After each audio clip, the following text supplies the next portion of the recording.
Adik-adik, jika tidak terpenuhi syarat sah perjanjian yang saya sebutkan 4 ini, maka menjadi tidak sah.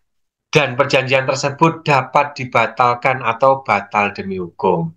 Jika suatu perjanjian tidak memenuhi syarat subjektif itu apa? Syarat yang 1 dan 2 tadi, adik-adik. Yaitu tentang kesepakatan para pihak dan kecakapan para pihak. Maka perjanjian tersebut dapat dibatalkan. Dapat dibatalkan itu gimana?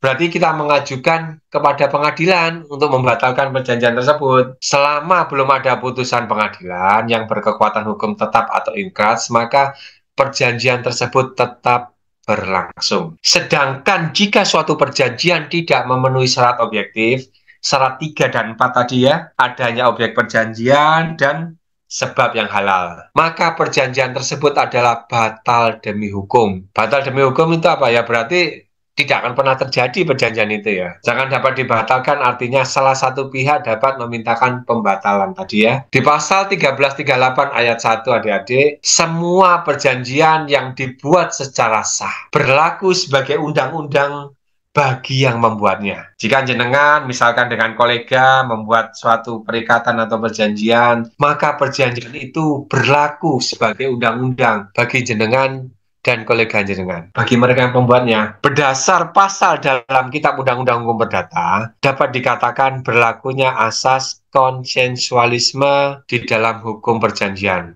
yang memantapkan adanya asas kebebasan berkontrak.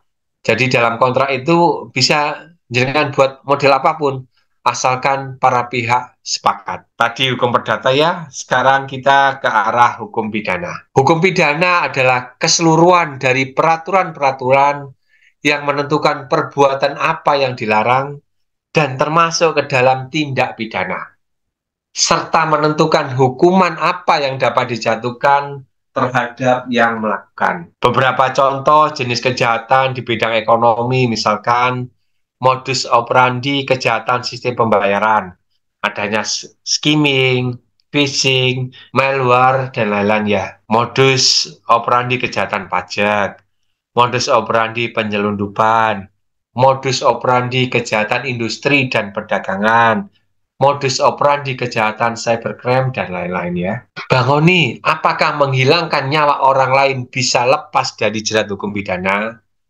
Adik-adik, jika ada alasan pembenar dan pemaaf, insya Allah bisa lepas dari jerat hukum pidana. Misalkan, ada perampok masuk ke rumah kita, bermaksud merampok dan membunuh kita. Kemudian kita melawan, dan perampok tersebut mati. Insya Allah kita bisa bebas dari hukum selama tidak ada unsur penganiayaan. Faktanya mereka yang biasanya kejadian itu ya, terus sampai masuk di penjara, pencurinya atau rampoknya itu sudah jatuh, kelenger, masih dianiaya. Bahkan kadang dianiaya rame-rame. Jenis alasan dalam teori hukum pidana ada alasan pembenar dan alasan pemaaf. Alasan pembenar yaitu alasan yang menghapuskan sifat melakukan hukumnya perbuatan, sehingga apa yang dilakukan oleh terdakwa lalu menjadi perbuatan yang patut dan benar. Sedangkan alasan pemaaf yaitu alasan yang menghapuskan kesalahan terdakwa. Alasan pembenar. Di dalam Kitab Undang-Undang Hukum Pidana, alasan pembenar yaitu A. Perbuatan yang dilakukan dalam keadaan darurat. B. Perbuatan yang dilakukan karena pembelaan terpaksa. C. Perbuatan untuk menjalankan peraturan perundang-undangan. Misalkan regu tembak ya, itu kan menjalankan peraturan perundang-undangan. D. Perbuatan untuk menjalankan perintah jabatan yang sah. Alasan pemaaf. A. Perbuatan yang dilakukan oleh orang yang tidak mampu bertanggung jawab. Misalkan orang itu gila. Itu adalah alasan pemaaf untuk tidak dihukum. B. Perbuatan yang dilakukan karena terdapat daya paksa. Ya, diperkosa, terus tiba-tiba dia menemukan batu di sampingnya, dipukullah kepala si pemerkosa itu hingga mati ya. Itu ada alasan pemaaf. C. Perbuatan karena pembelaan terpaksa yang melampaui batas. D. Perbuatan yang dilakukan untuk menjalankan perintah jabatan yang sah. Tipu ya, maaf ya. Ya, jadi kita pelajari adalah tentang hukum pidana dan perdata. Kalau kita kuliah dulu masih S1 ya, kita kuliah hukum. Yang menyenangkan memang kita belajar hukum pidana. Seru memang. Hukum perdata kurang dinikmati. Tapi adik-adik, kalau kita bergelut di bidang hukum, sebetulnya di hukum perdata, duit itu banyak. Non sewu, penulis buku yang paling mahal itu siapa sih? Notaris. Jadi kan membuat satu akte harganya 5 juta, 7 juta, satu buku. Dan kalau kita membuat buku besar, tebal pun juga harganya belum tentu segitu. Dengan pencurian dengan pemberatan, 372, 378, 340, dan lain-lain ya. Pembunuhan berencana, penganiayaan, dan lain-lain. Sedangkan kalau kita ngomong hukum perdata, pasti sesuatu yang indah-indah tentang kesepakatan, perikatan. Banyak duitnya, Pak ya? Iya. Kalau prakteknya di perdata ini tempatnya duit, Mas. Iya, tempatnya Tapi kalau duit. dipelajari memang tidak menyenangkan. Ya, teman-teman dulu waktu masih di hukum itu kita ngobrol, diskusi itu, Wen. Selanjutnya.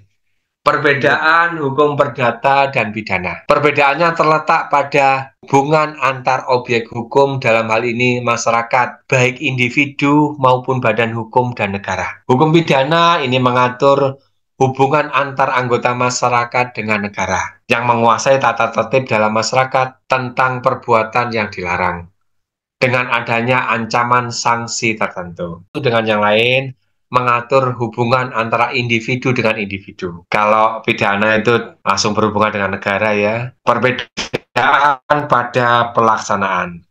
Hukum pidana, tindakan bisa diambil oleh pengadilan ataupun aparat penegak hukum dengan adanya aduan ataupun tanpa perlu adanya pihak yang mengadu atau dirugikan. Misalkan ada pembunuhan, tanpa ada yang mengadukan, otomatis aparat penegak hukum harus bergerak. Setelah terjadi pelanggaran terhadap norma-norma pidana atau tindak pidana, maka alat-alat perlengkapan negara seperti polisi, jaksa, dan hakim segera bertindak. Sedangkan hukum perdata yaitu pelanggaran norma perdata hanya bisa diproses setelah adanya pengaduan, di mana pihak pengadu menjadi penggugat perkara. Alat bukti yang sah menurut hukum acara perdata ya, 1-2A. A. Surat-surat, B. Saksi-saksi, C. Pengakuan, D. Sumpah, E. Persangkaan hakim. Kenapa kok tidak ada 1, 2, 3? Karena tidak ada jenjang. Membuktikan dengan preponderance of evidence, yaitu memutus berdasarkan bukti yang cukup.